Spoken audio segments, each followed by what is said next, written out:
the poorest of the poor families in our state, the ones who do not have the economic advantage like others may have, the individuals for whom sometimes even to buy seeds they don't have money so that they can do their farming. They don't even have enough money to take their produce to the market because they don't have funds to get a vehicle. These funds are meant for those people. And by questioning the intention of this government, you are trying to question the interest, the livelihood options of the poorest of the poor people in our state. It's sad that some political parties and individuals are looking at it like that. Today, more than 4 lakh women are in self-help groups. When we had started, this government had taken over in 2018. We only had 40,000 women in self-help groups. In a matter of 4 years, it has gone up from 40,000 to 4 lakh plus, almost 4 lakh 50,000 members are now in self-help groups. Around 50 crores had been sanctioned for these self-help groups pre-2018. From 2018 till now, till 2022, then this NPP-led NDA government, we have sanctioned over 400 crores for the different self-help groups.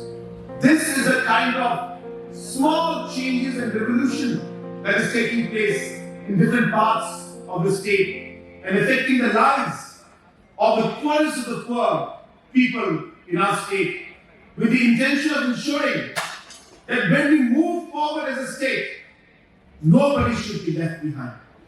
When we develop and bring in large projects, we should not forget the smallest and the most poorest person in our state. Because we have to remember, we are not here just to develop one road. We are not just here to bring up and start a college. We are not just here to start a PHC or put up a building out there. But we are here to transform our state.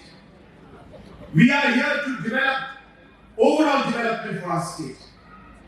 We are here to make sure that we become the top 10 states in the next 10 years.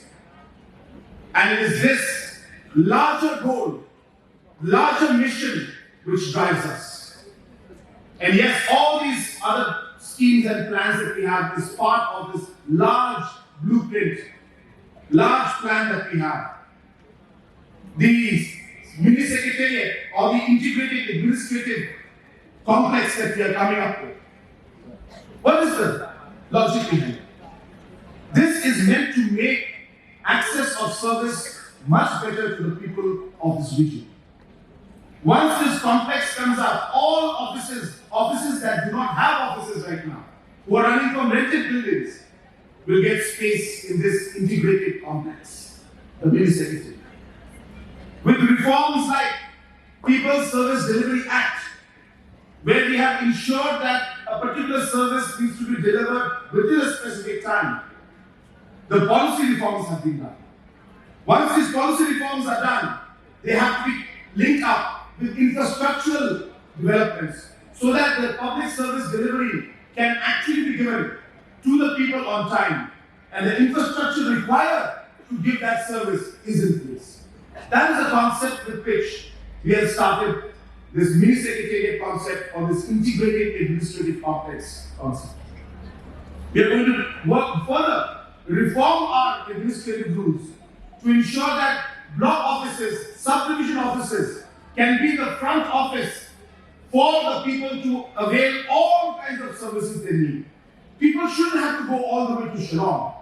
People shouldn't have to go all the way to Mawhati or any other place to avail a particular service. We would want the service to come closer to the people. We would want that this complex will be able to provide central government, state government, or any kind of other departmental services to the people as close as possible to their own homes.